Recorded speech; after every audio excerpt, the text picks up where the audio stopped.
Hey guys, it's Adam and Kirsty back with Sigils and Spells.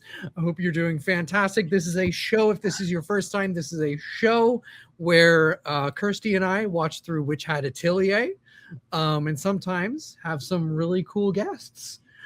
And cry a lot. And cry so much. We cry so much. Like an amount I never thought we would on the internet. No.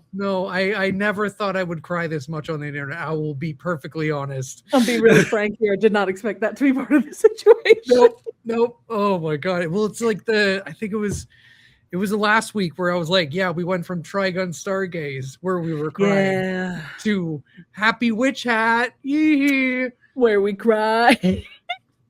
Where we cry. So I think we're doing great. We're doing great. What the people came for was to be uncomfortable third wheels to the crying. Mm-hmm. Exactly. Cheers, boys.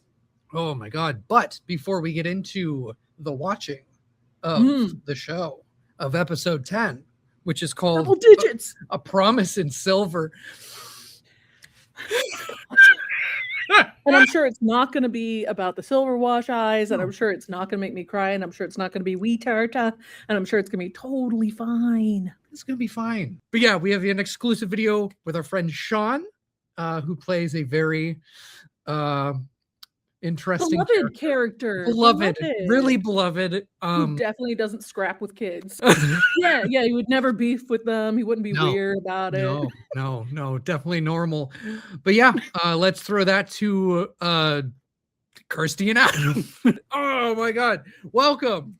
We are joined by Sean Letourneau. How are you? I'm very good. I'm especially as of late. I mean, just with everything. Like every week opening social media and just constantly seeing people talk about something that you care about that you get to be a part of. So I've been doing really well. How are y'all? Good. We are so good. We just watched episode 10. So we're feeling the vibes, the good vibes. It was hopeful this week. But in the antithesis of hopeful, if people maybe don't know your character or know necessarily who you are, could you give just a brief intro to the audience of what they might have heard you in before Witch Hat, and then talk a little bit about your role in Witch Hat? Yeah, so I do a lot of anime and video games. I think people will most likely know me as Clevites from the show Clevites, which is always a fun thing. They're like, oh, I've seen Clevites. I'm like, I'm Clevites. I'm like, oh, that makes sense. I am. Like, I presume that's pretty important. I'm like, yeah. Set from Sacrificial Princess and the King of Beasts, which is like a political intrigue, Beauty and the Beast, but people actually die. And I am Gabro from Remonster. I'm Hajime in a show called An Adventurer's Daily Grind at age 29, which was very validating because I was like, I'm also approaching the age of 29 and live a daily grind myself. So, and a smattering of others, like I play some smaller characters in My Hero Academia. I'm a character in season 2 of Hell's Paradise named Kumagiri. It's all kinds of stuff. And I also voice Ultron in a YouTube kids series called Marvel Mech Strike Mechasaurs, which is where they have cyborg dinosaur mounts, which is sick. And there's and I do own the toy. That's awesome. T-Rex, and that is so sick. It's a robot T-Rex. Anyway, but yeah, I voiced. That's my favorite thing. Wow, that's the best thing in the world. I voiced Easthies in Witch Hat, who is this really kind of sulky, stoic, head officer of the Knights Morales, who is sort of the magic enforcer of the principles of the pact that everyone has to abide by. And he's really interesting in the sense that he's very lovable, but for all the reasons that you also should hate him for. I think fair. I don't think he's almost irredeemable in some of the stuff he does, but it's almost like he's not, just because he's so devout in those principles. And again, Adam will know in the manga, it's still yet to fully explore like his complete youth or backstory.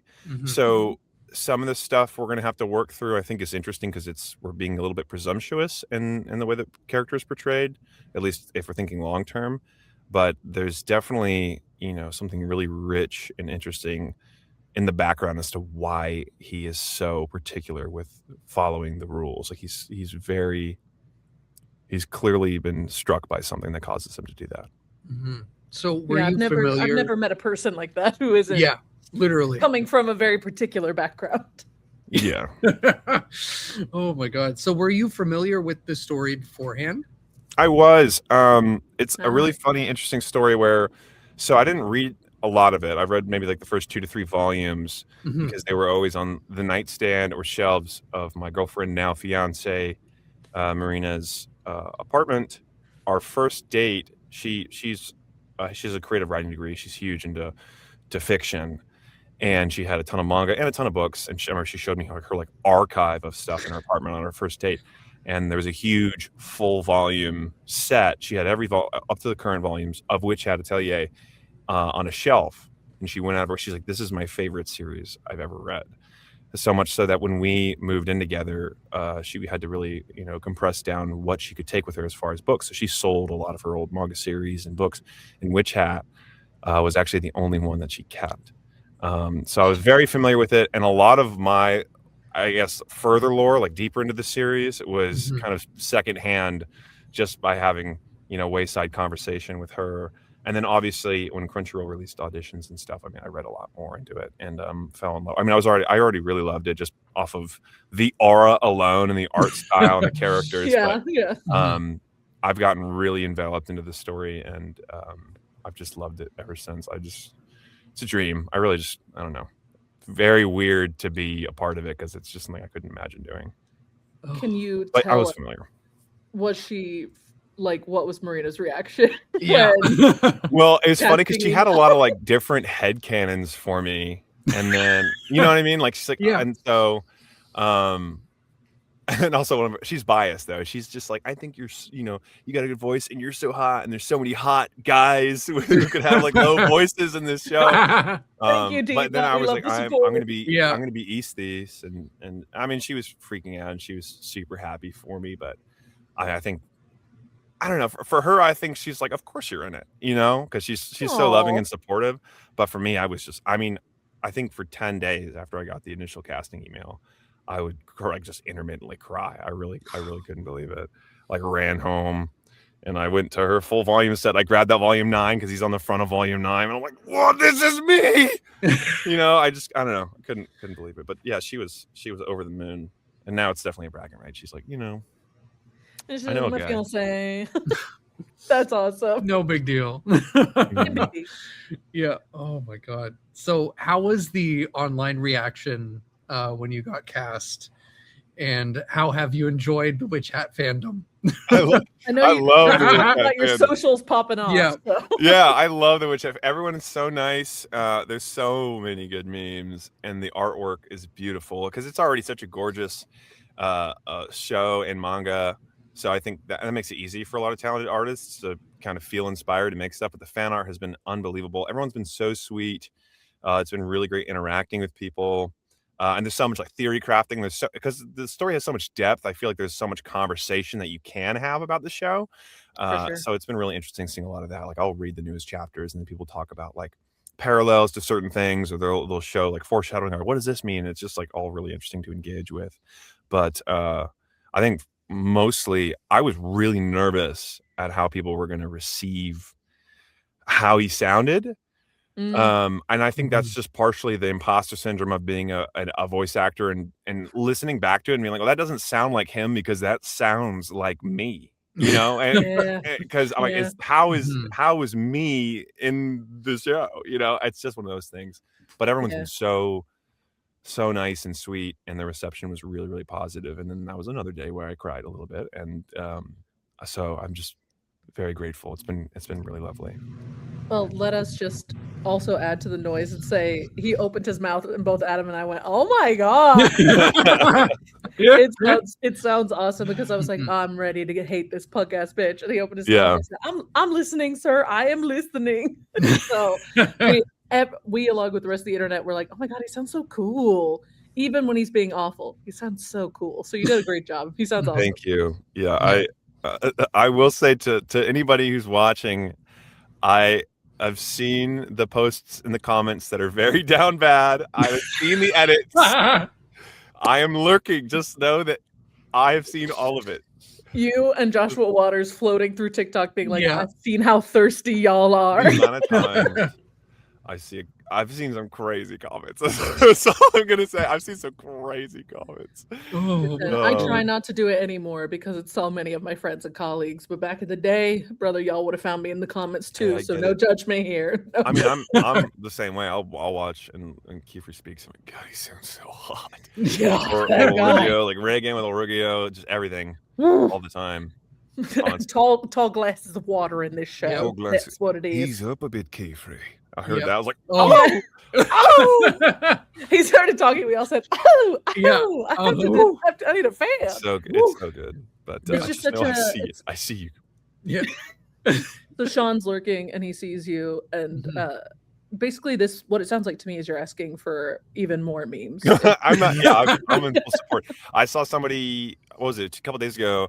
That I posted just about like, I just read the newest chapter. It's just like a late night post, but like I'm so excited to be like one day when I'm like 34 and this is animated or something, to do these scenes because there's something on the horizon down the future where we might finally know, like, what's this dude's deal. Nice. Somebody was like, if he's like reading the discourse about the current chapters, does that mean he's seen all of, like the impreg Easthies art? And I was like, I just posted like a fist, like a little tired self. I was like, yes, I have. Yes, I have. He's in the trenches with you boys. I have seen it. I am conflicted about reposting it, but I have seen it, and I support you. I feel like Shirahama would be cool with it. Like she'd be like, yeah, I mean, whatever floats your boat. Fair. Yeah. Cool. Yeah. She'd be like, happy Pride. Yeah. Happy Pride. Yeah. She's like, creativity. If you're having fun, I'm having fun. Yeah. Interesting concept. I'll get back to you on that. Yeah. Oh my God. So how did you find the voice for him? Oh yeah. Was it something like you knew going in you wanted to like pitch down, or? I was conflicted. So I spoke with Emily a lot. Emily Fajardo, the director of the show. She's so amazing. I mean, I reached out and then I was so much so like, I don't know, because I haven't gone to record yet. I was like, I don't know if this is like bad taste to do this or if I should wait until it's like, I don't know, like some kind of report. If there was anything NDA-ish. And I mean, she was like, hey, here's my phone number. Call me or text me anytime you have a question. We're going to figure this out together. Give me so many notes. I spoke with Joshua because, they know so much about the source material as well. And I wanted to figure stuff out. And so I was conflicted at first about like where that pitch was going to sit. But I think lower ended up making a bit more sense to me just because of how I naturally sound. So other than that, as far as the actual, particular diction or the way that he speaks and presents himself, I thought about a lot of authoritative figures that have that kind of accent. So I was thinking of like Tywin Lannister from Game of Thrones. I was thinking about Snape. I've heard people be like, you guys sound like Snape. I'm thinking about Professor Snape from Harry Potter. And then the actual literal current King Charles of Britain had a really recent address at the U.S. House of Congress, and he was really well spoken and diplomatic. But he had a very particular, soft, stern diction. He sounded very elevated and proper, but he sounded again, this like stoic, confident. It was this like weird. It was like a softness that carried a lot of presence, and so I think I wanted that as the general aspect of the character.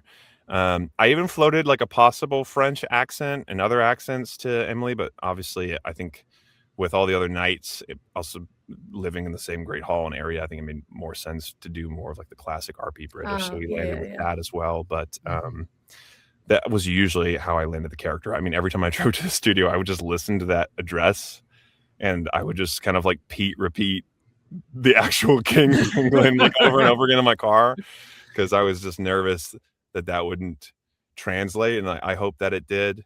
And there's so much more. There's so many more scenes where he's speaking, where I think there's these different sides of him that I've yet to show.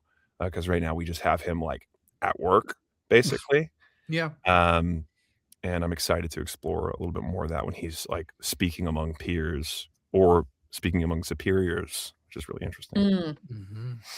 I have used the Queen's speech before, like especially when she was first doing like radio speeches and like fireside chats, and I've done Pete repeats for that for an accent before, so it kind of brings me comfort to know other people have done it. I'm like, okay, yeah, it's not weird to do. Queen too had such a. I remember when I first watched a video. This was like in 2016 or something. I was like, oh, she actually sounds like that. There was a weird part of me where, because she's so British, yes, that it and her almost accent sounds has characterized. changed.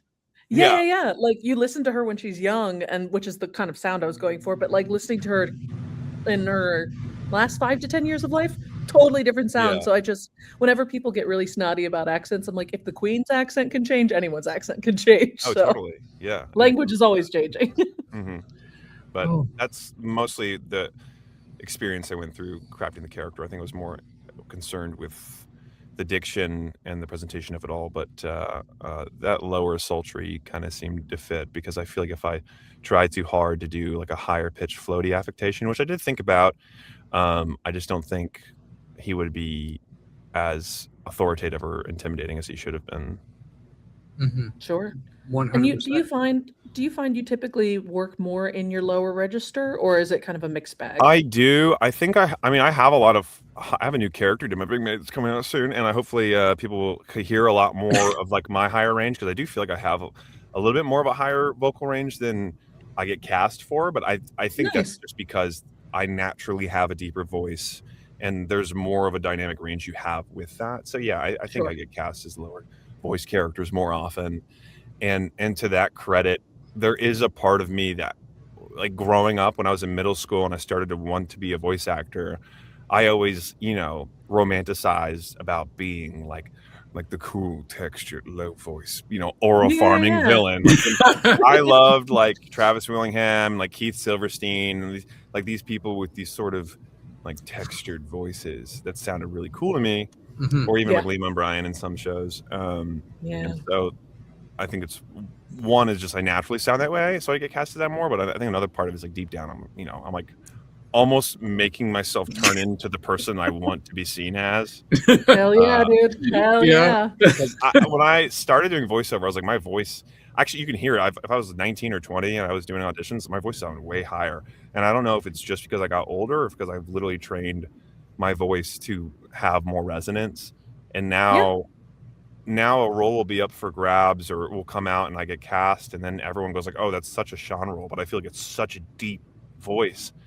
And I'm always like, really? They're like, yeah, I mean, you're like the go-to for that sound. I was like, oh wow, I guess I got away with it. I did it. You know what I mean? You carved yourself a spot. That's the way to do it. Which which is nice. I don't know. Yeah, something to be proud of. You've clearly established yourself as someone they can depend on in that area. Oh my god. That's praise, but thank you. So what's been your favorite type of magic? Man, I think probably the butt cheek teleportation spell. I really like all the water magic. I like a lot of what Qifrey does, as far as like the complex shapes and like tidal waves and the 6 runes on his sword, just stuff like that. I think really interesting me. Water sword. Because I also kind of like Qifrey, I'm not terrified of water, but I do have like thalassophobia, like the idea of being completely submerged underwater and having 20 feet over your head is kind of mortifying, but there's also something kind of beautiful about it. Like I was a big team waterbender, when I was into Avatar and stuff like that. So I think a lot of his water magic really blows me away. I think that's some of the coolest stuff. And then my other one is just the bias of something that I can't fully delve into it, but something that Easthies uses later is really cool. It's not good, but it's cool.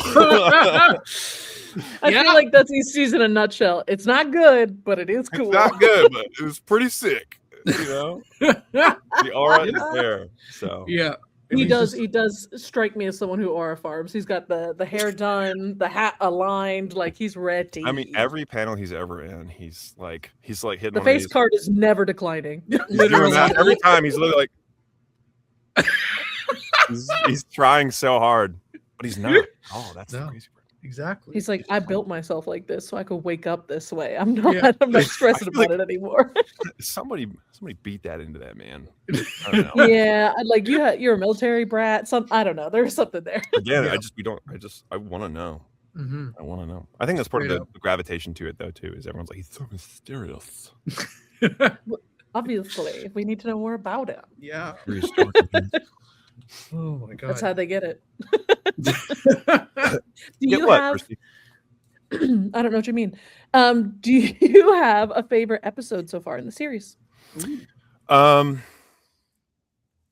And it is definitely okay to be like just the part where No, qifrey faces off with a dragon, because that's a fair answer. I need to like almost look at them because I'm forgetting which one's happening what. I think when they escape the dragon is still probably my favorite episode. Is that 5? I think it's 5, right? Yeah. Yeah, I think it's 5. I think 5, and then honestly, 9, the most recent, is my other like runner-up contender, and I think it's mostly just because of that final bit of stretch with qifrey and Letourneau. It's just so good. The desperation in Joshua's voice, just everything. I don't know. How could you do that to Peepaw? Was it 9 or 8? Am I going crazy? It was 9. No, I think you're right. It's 9. Is it 9? Okay. Yep. Just everyone. Yeah, because what flashing light? I didn't see anything. Yeah, when he's gaslighting him. And men in blacking him. I said, "How dare you?" to Grandpa. And the contrast and juxtaposition. I love the way Joshua goes, "Coco." I love the way he says Coco's when he says Coco. It's just so soft, and that contrasts to the man that qifrey was like 4 minutes ago. Just absolutely threatening the shit out of everyone involved, and then Coco. Yeah, I said, "Oh, he's so sweet." And I feel he is authentically both those people. I don't think he's being two-faced in the sense that he's being false with Coco. I think he genuinely is just like, he genuinely has personal motives, and then he's like, I love this kid, and you know. So he seems to genuinely love his students. But the switch up is insane. It's like I know he's fucked up. I just got to figure out why, and I'm very excited your manager to know. Like cuss out your coworker in the other room. They walk in, and they go, "Hey, buddy, how's your weekend?" Me too. They're like completely unaffected. Yeah. But I think 5 and then 5 and then 9. I think my top 2. I really enjoyed when all the knights showed up, just because it was such a sharp contrast, like color-wise, shape-wise, literally everything about them. I was like, oh, I didn't realize like we were directly setting up a beautiful sharp contrast, like visually, from sound alone. Like Natalie sounds great. Just everybody was so strong a presence against what this like soft, beautiful, like Ghibli-esque world we've been living in. And I was like, this shit is gonna be spooky, like no matter what happens, because it was just, I don't know, to me it was deeply unsettling. And then everyone opened their mouths and they sounded so cool, and I was like, I'm nervous. Why is everyone suave and they have police weapons? I don't like this. So it's been a treat to watch from an anime only who has no concept of what's coming next.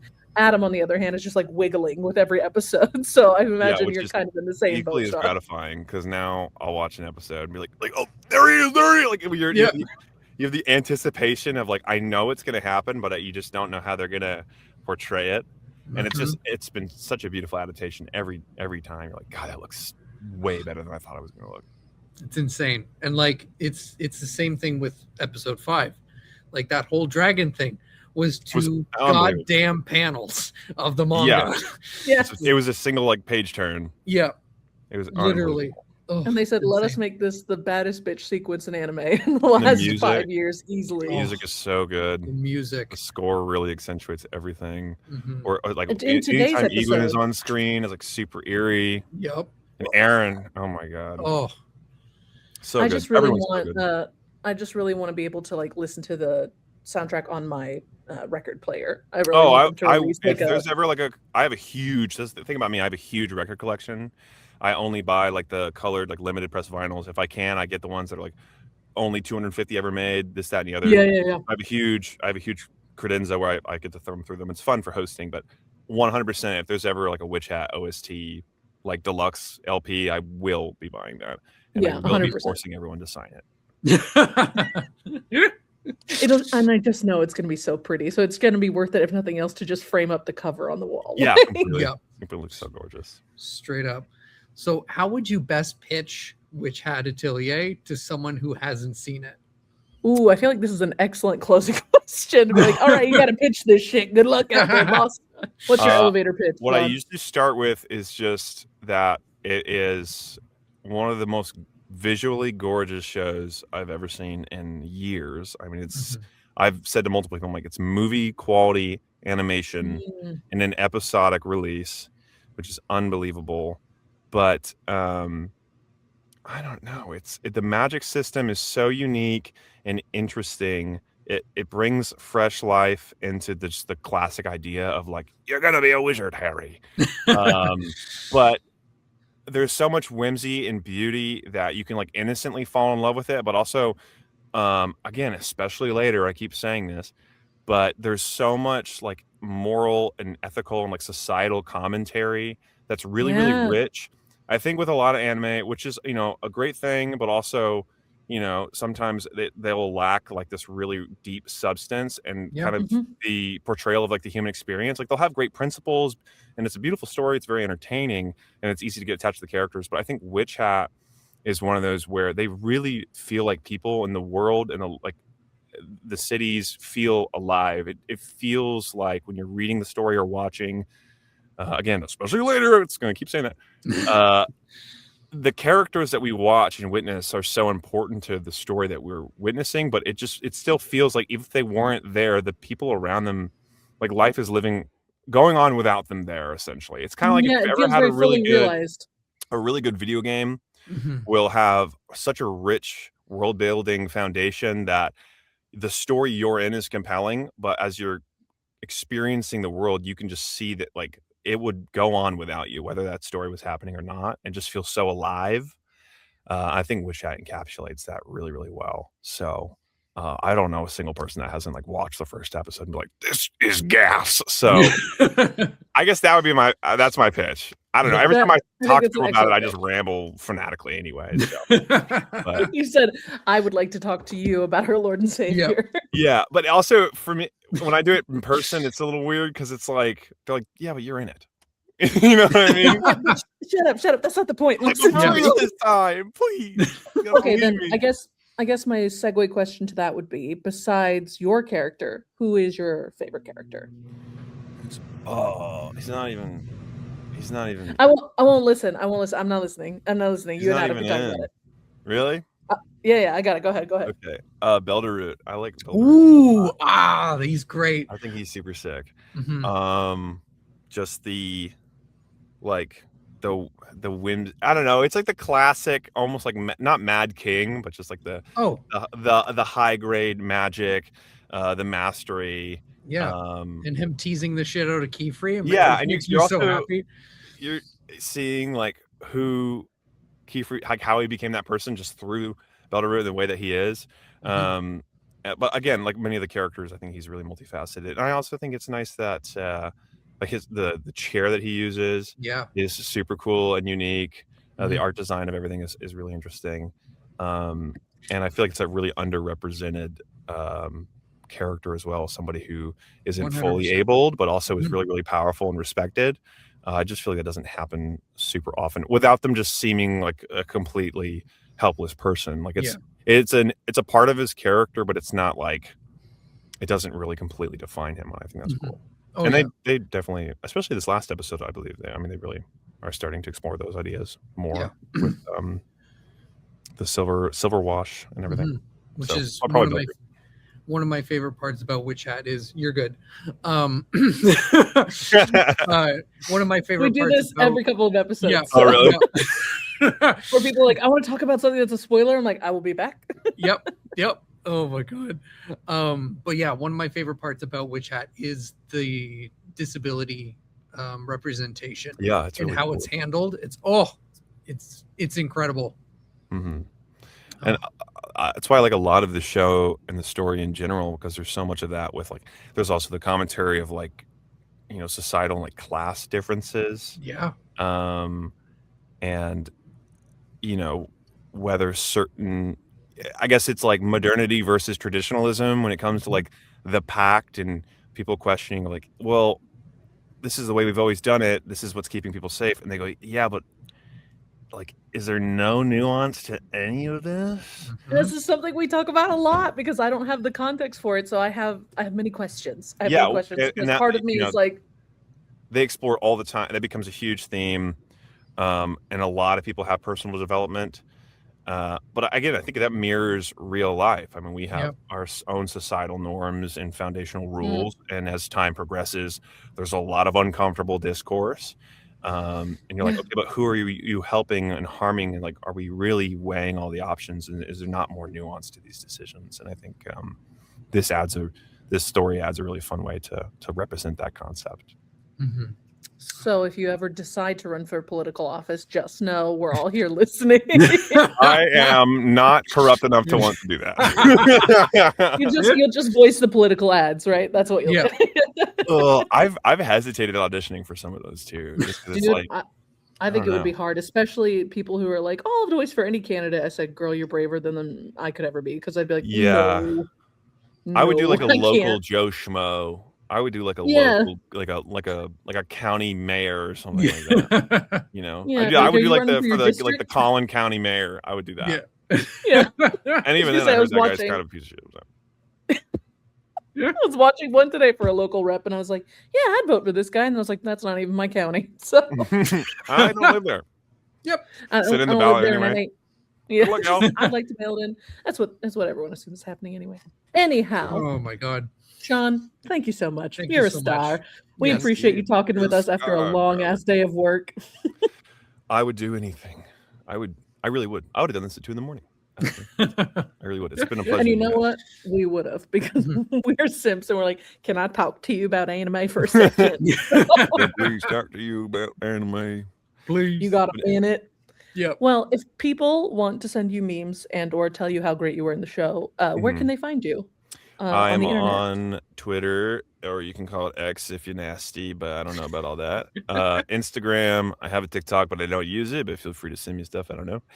I have a Facebook, and I also don't use it. But all of it's at Letourneau, VA. So my last name plus the letters V and A. That's for voice acting, for those of you who don't get it.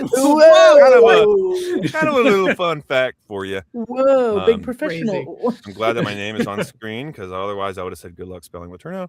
But that's where you can find me and all of my antics. Nice. Yeah. And all of those will be down below. And yeah, let's kick it back to past Adam and Kirsty. Past future Adam and Kirsty. Travelers. Ooh. Bye. And welcome back. Wow. Thank you, late night Kirsty and Adam. I appreciate your sacrifice. Yes. Oh my God. And thank you to Sean for coming on. It was I can only imagine how much fun we had. I will say, every time I've seen him in the studio, very handsome, very charming, very good at what he does. So I imagine we had a great time. And if we didn't, we just pretended to. I very much doubt it. We're Sean Stans in this house. He's very good. Yes, we are. Oh my God. All right. So yeah, we are watching episode 10. Let's get this set up here. Right here. If we pause for any reason, we will tell you, and we will give you a timestamp. Adam will count you in. So if you're watching for the first time, thanks for joining us. And we're just going to do like a 3, 2, 1 countdown to hit play, so you can have it queued up on your Crunchyroll app or wherever you're watching. That's not my business. And truly, thanks for joining us. If you've been here the whole time, we're in the double digits for Witch Hat, which is so fun. And we've had some really cool guests. And everyone in the comments has been really cool. And it's just been really fun to like connect with you guys and be with fellow weebs. So thank you guys for watching. And let's hurt our own feelings, Adam. Let's hurt our own feelings, baby. Let's go. All right. We're gonna start playing in 3, 2, 1, and play. Oh, hello. Uh-oh. So starting off really comfy.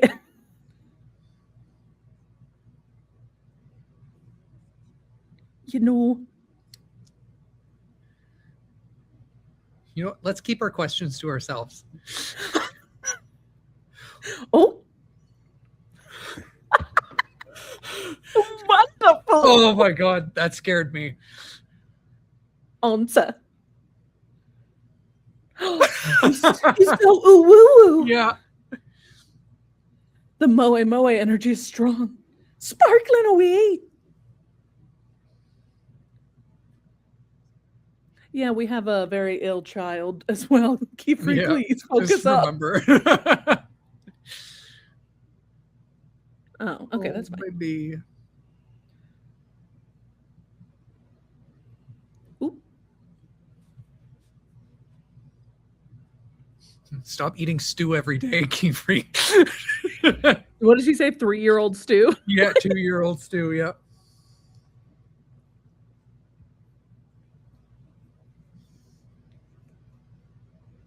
Get him. Let's go, Queen. I wonder if that's Linda Leonard. She's so good. I love her.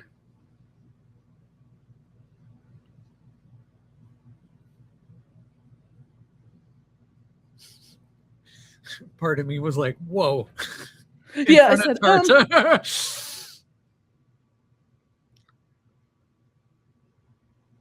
Well, that was beautiful.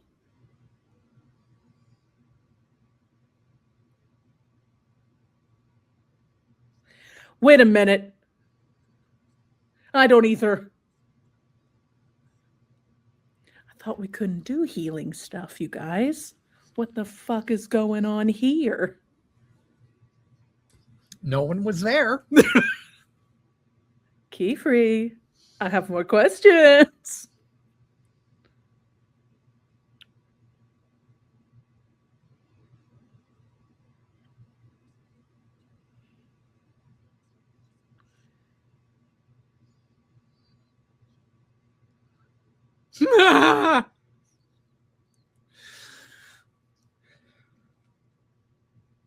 Oh, that visual.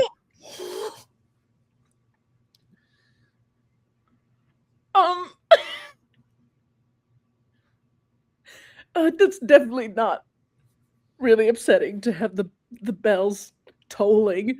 Qifrey looks at you like that. Oh, we forgot. Yeah, Tartah, I'd run as well. Yeah. I'd get the fuck out of there. Oh, that was such a... Oh, the shot in the eyes is so cool.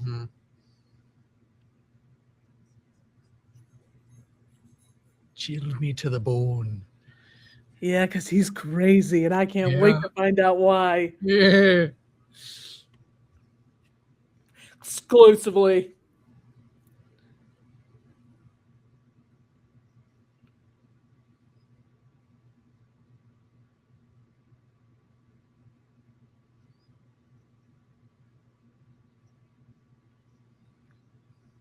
Ooh.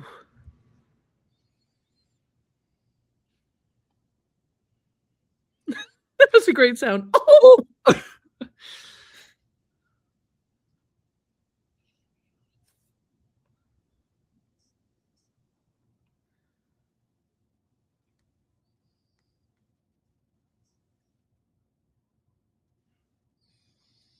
Oh.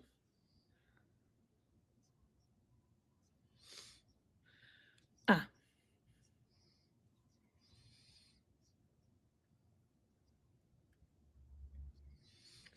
Well. If only.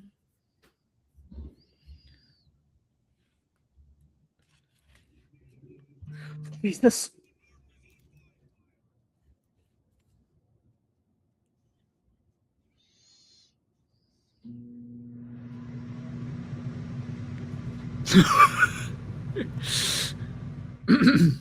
That's perfect.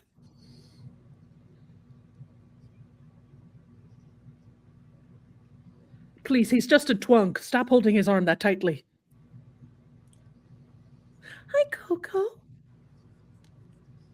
That's my baby. I love her. I'm sorry for making fun of your teacher, Coco. I'm not. I know that, man. I only make fun of him because I love him down bad, so. Oh, Coco.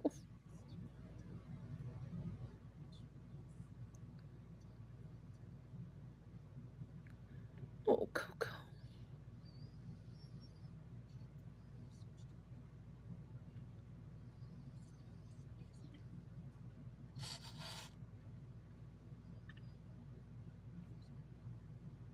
coming true.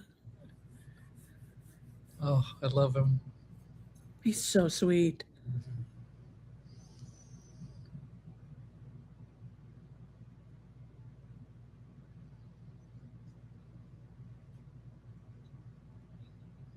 Oh no. I'm so anxious. Now you can back home.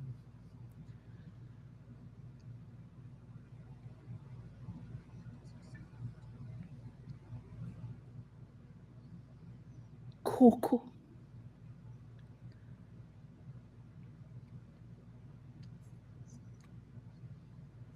Oh, she's the nicest.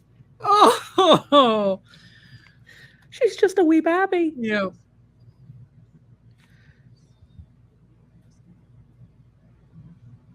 Yeah, what happened? Yeah, the fire doesn't require every doctor in town, I don't think, right in this moment.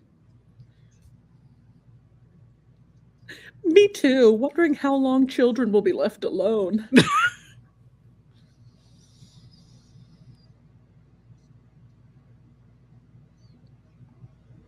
Hi. Dying.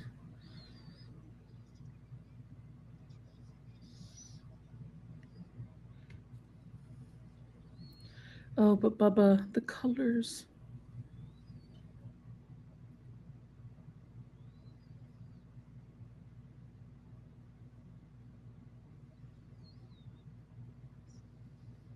Yeah.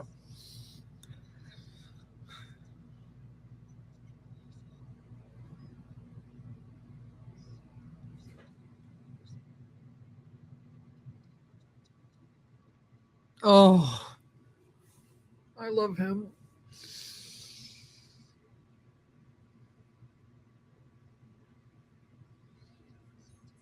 Mm. Yeah.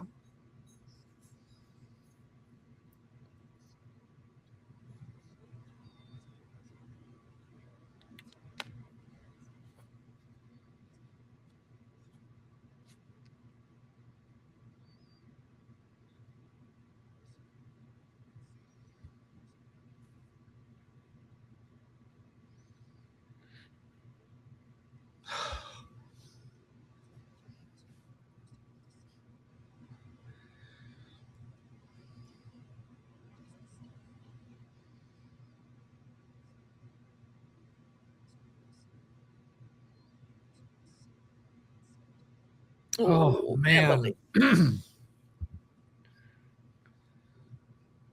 Oh, Coco, you're going to be the best about this, aren't you?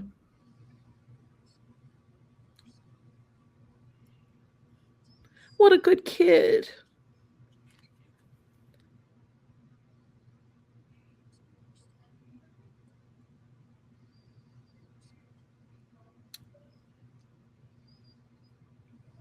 Oh, that's such a good idea for like bedbound patients to have the little, that's cute.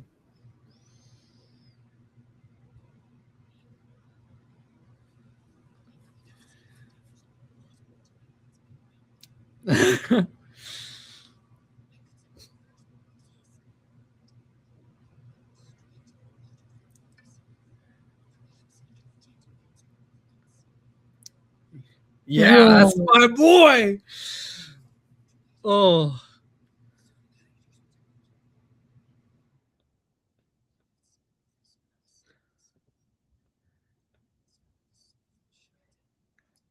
Wow, he's so cool. Yep.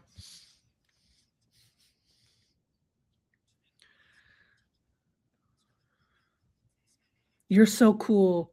Oh, that's so. Mm.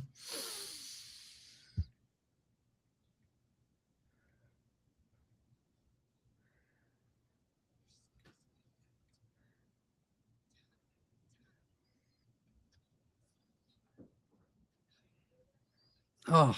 Yeah, but look how much farther you are than when you started.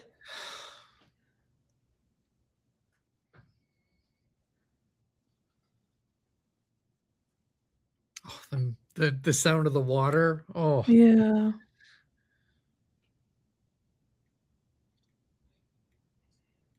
No. You can't do it.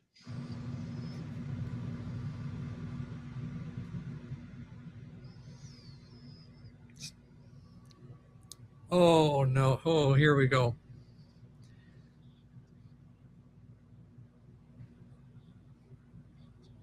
Oh, my Coco. Oh.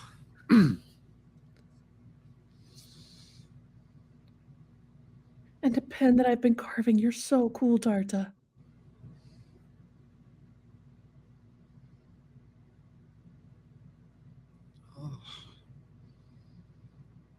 I can't wait to see how this is going to blow my mind.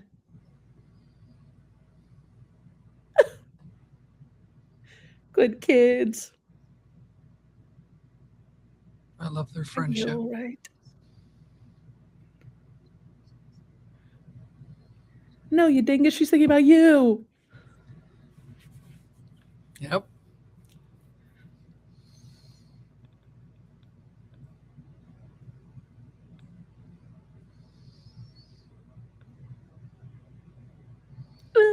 Oh man, this episode is just us going, ah. It's not gonna be fun to listen to because it's just us going, oh my god. I love these kids.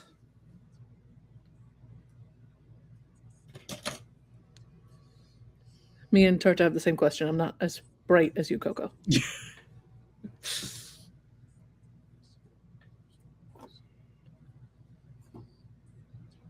So it's going to take a powder back to a solid, and you can see if it's a plant.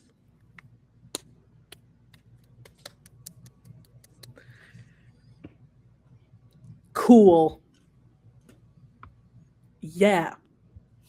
Wow. Oh, because there's a fire. Yeah, I'd also think she was Jesus.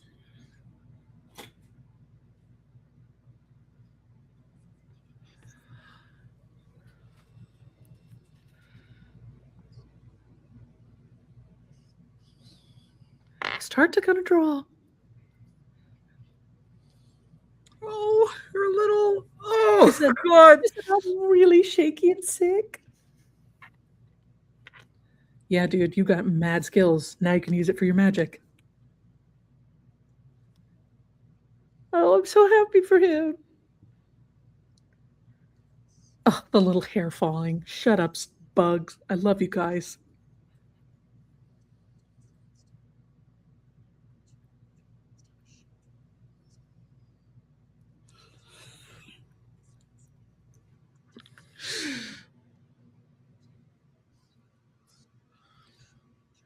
No, that means you can do it. You're learning your brain.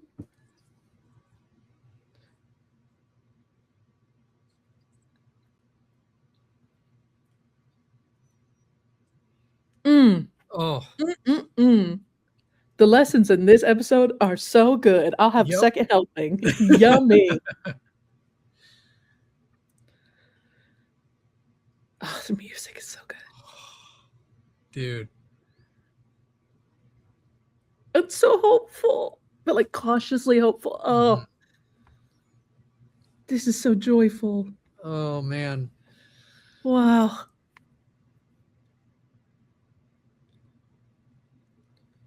And the cuts Oh, back I to want it his. to work for him so bad.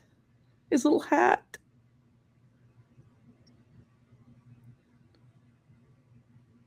Come on.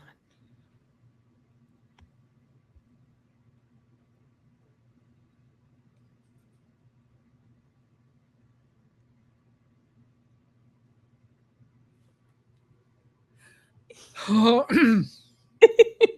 That's fine. Everything's fine. Oh my god. God, I love this series. Look at that. And in the gray.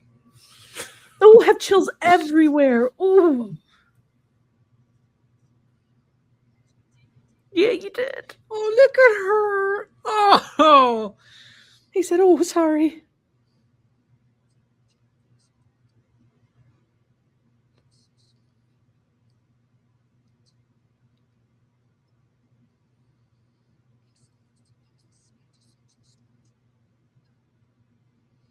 Now you know. Oh. I know. Ooh. This is some music I want to like I want to be walking in the woods somewhere, just starting a journey, feeling pretty good about my chances. Yep.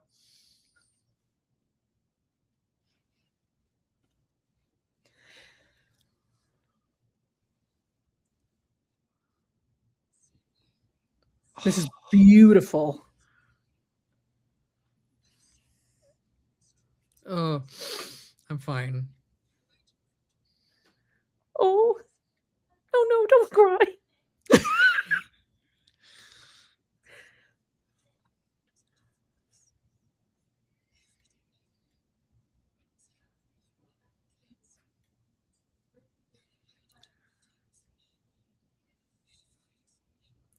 Oh, what a beautiful. Oh man.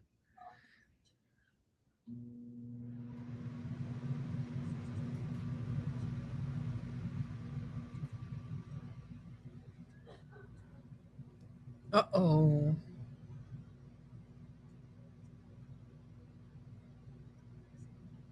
Okay. Where the hell were you then? Bitch.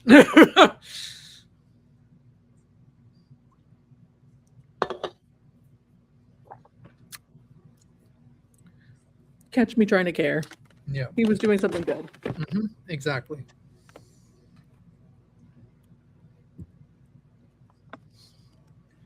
Yeah, which is why he was checking.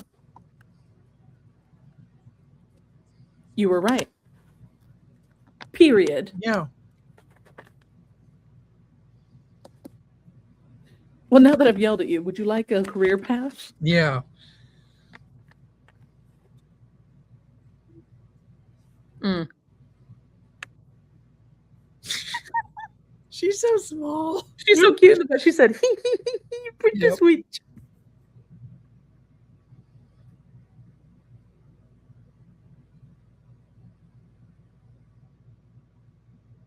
Only took all night.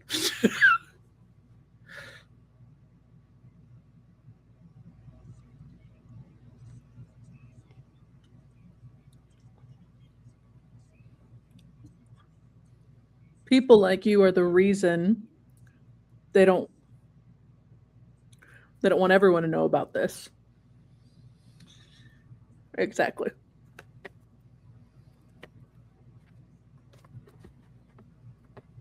Tell them, Morgan Le Ray. Yeah, literally. I was like, oh, I know that voice. I love that. It's a sick game. Mm-hmm. Oh, whenever you start talking in your lower range, qifrey, I get real scared of you.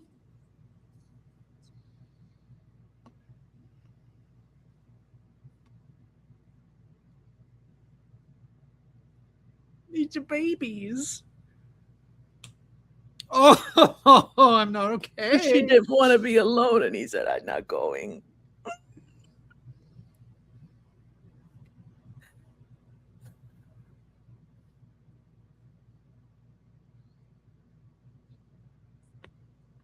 Her little sleeves. Mm-hmm.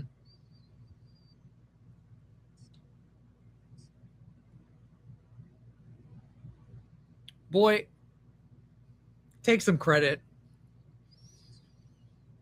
Yeah, and you're one of them, Diva, so get used to it. They really are amazing. Staying out. I love Granddad so much. Well, Noah.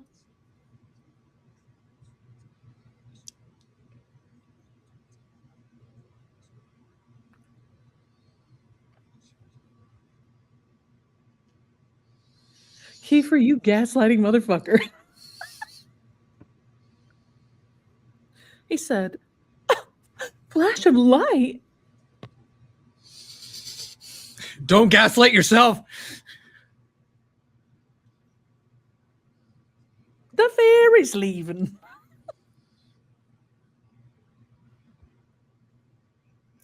Tag yourself on the seagull. Just watching everything. Yeah.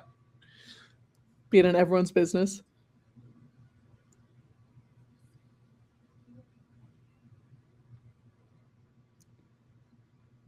Yeah, girl, I wouldn't stand a chance either. I'd be like, that's an angel. Oh, I like seeing the sigils on the boat. That's so cool. Hmm.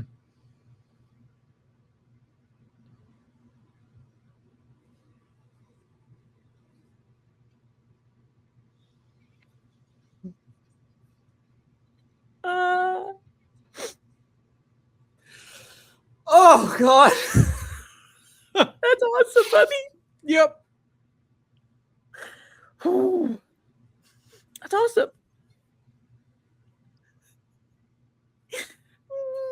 Good job, everyone. Oh.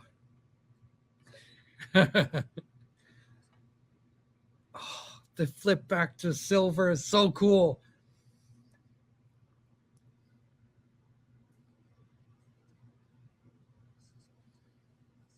Period. Let's fucking go. Oh, Oh, wow, in that the was a intro really... for the credits.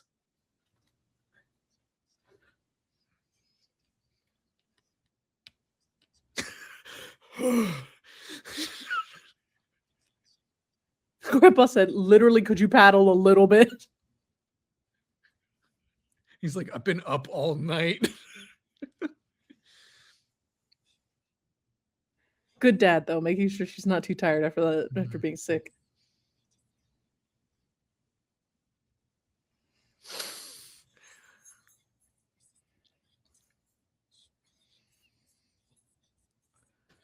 I'm not sure. I'm not sure.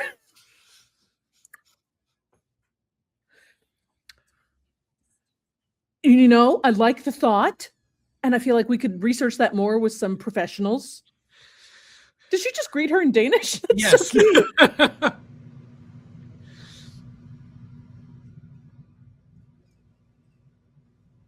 A Darth Vader ass fucking walk down to check on her.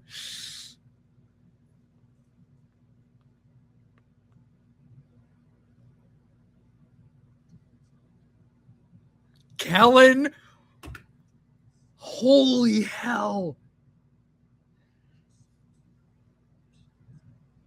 It seems further action.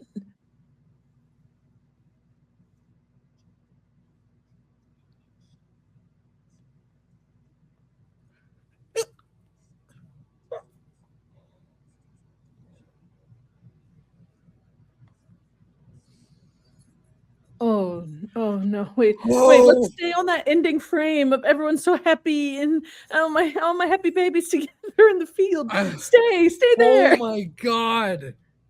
I think that's like Liverpool, right? That's like really dirty. It could even be Geordie. I wasn't even listening that close. I have to go back and listen to it. Kellen, you son of a bitch. You son of a... That was incredible. Oh, God, sorry. Oh, you guys are not ready for what's coming. What do you mean, Adam? Well, I mean nothing. I mean, it's just sunshine, rainbows. Everyone passes their tests.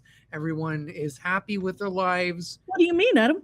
What do you mean? Nothing. We're introduced to one of my favorite characters next week.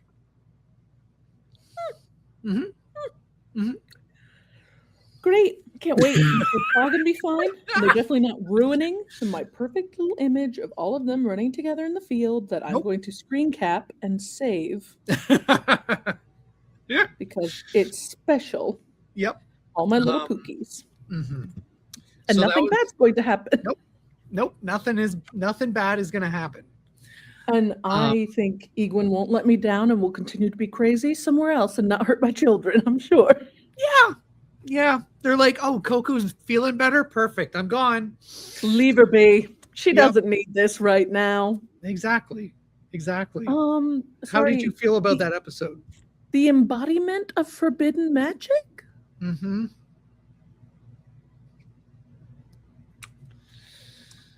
Okay. Yeah. I'm scared. I'm a little bit scared. We're about to learn there's quite a bit of lore coming in the next few episodes. So do you think now that we're in double digits and we know there's 13 episodes, so 3 more, right? Do you think your early predictions of where the series was going to stop are accurate, or do you think you would need to adjust it a little bit? I think just based on current pacing. Yeah. So based on current pacing, when we had Anjali on, they said it could end up on a cliffhanger. And you think that's right? And I think that's right. Okay. Just based on how pacing and everything. Okay, so with this clearly like super baddie being introduced in episode 11, it sounds like probably not going to get more than just like the build up to it and then cut it off. And then season 2 will be next steps. I mean, my hope is we get the resolve of what happens. Are we going? Or at least... I want the second trial, but I also don't, because what if it needs more than one episode? Like, or third trial, excuse me. I'm not saying what's gonna happen next episode, but yeah, I'm excited. I'm glad that it's 13 episodes, because then it would definitely be a cliffhanger. Well, I've already put in the requests at my local library for the manga, so I'll be locked and fucking ready to read as soon as we finish the last episode. I'm like, this has been so much fun. See you guys later. Hang up, and I'm gonna open the manga. So. Yeah. Oh my god, that was shockingly, even though we cried a bunch, the most cheerful episode yet. I feel I loved that so much. It was like the embodiment of like the spark of hope, I feel like, is in every single episode. It was just the whole and I do wonder, I would love to like pick the brains of persons who experience either like color blindness or sight loss, and like if they liked that story and that representation, because I thought it was really cool to be like, there's an ability to do everything, it just has to be done differently. But I don't know, that was so cool. I thought that was really, I don't know, that felt really hopeful to me. It was really moving. 100%. And like, even just from a disability standpoint, like just having that, because growing up, I have epilepsy, and like having that representation for kids watching who have disabilities, who have everything, who you can still do these things. You just have to adjust. Yeah. And oh my God, I'm going to get all emotional, but that is just so nice to hear a mainstream anime just say that. and for it to be a child, not an adult who's like figured out their life, got some kind of magic super degree. It is a child. Yeah. And just being curious and willing to work with others and collaborate is like the solution. I don't know. That is such a message, I feel, for everybody involved. Yep. That's so cool. Oh, it only gets happier. Oh yeah, I'm sure. Me and my brim hat. Yeah. Listen, I know I'm writing a fine line here, but ¿por qué no los dos? Why can't I have a little both? Yeah. There's until they push me over the edge. Yeah, I'm very excited for. Hopefully, we get some of the action that is in this arc. Yes, we get to see it, because there is some action that happens. And I feel like action fans have like done a good amount of waiting. Like they got to see some cool stuff with like the early episodes and the fighting. And then I think we've done a lot of like plot laying down and lore build up. And I think like personal dramas, but I think the people who love action have been patient. So I really hope these last couple of episodes, we get some like cool fights, or really, I would take, instead of fighting, some deeply unsettling shit. Like some stuff that is called nightmares. So yeah. I'm just thinking of the manga panels now. Yeah, I'd be happy with either, because I'm still thinking about Egon crouched as always, because that's how you know they're not a straight person, is they can't sit like a straight person. Happy Pride. They're crouching on a stone over Qifrey with their danglies hanging and being like, and I said, I'm gonna think about that for a long time. So Happy Pride Month, gays. We did it. We have ourselves represented by an embodiment of horror. As is usual, I feel like, for the queer community. We love horror. So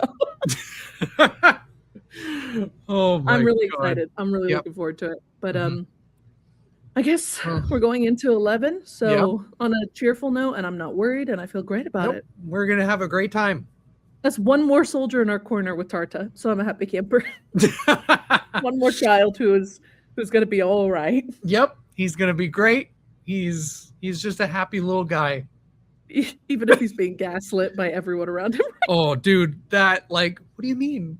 I was like, Just a little head tilt like a puppy. I said, qifrey, that's how you've gotten away with shit your whole life, isn't it? You've turned your big, beautiful blue eye to someone and gone, meow, meow, and done your little moe face, and then they're suddenly like, oh, I guess you could do it.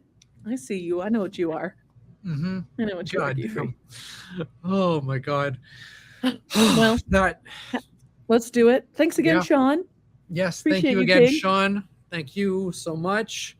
Thanks everybody for hanging out through episode 10. Yeah, it's crazy. I can't believe we're 3 episodes away. I don't like saying it that way. No, I know. But we're lucky enough to get 13 episodes. So. Amen. Let us be grateful to our Kodansha gods. Thank you, Kodansha. Thank you, Bug Films. We appreciate you. Yep. And we will see you guys next week for more Sigils and Spells. All right. See you guys next week. Bye-bye. Bye-bye.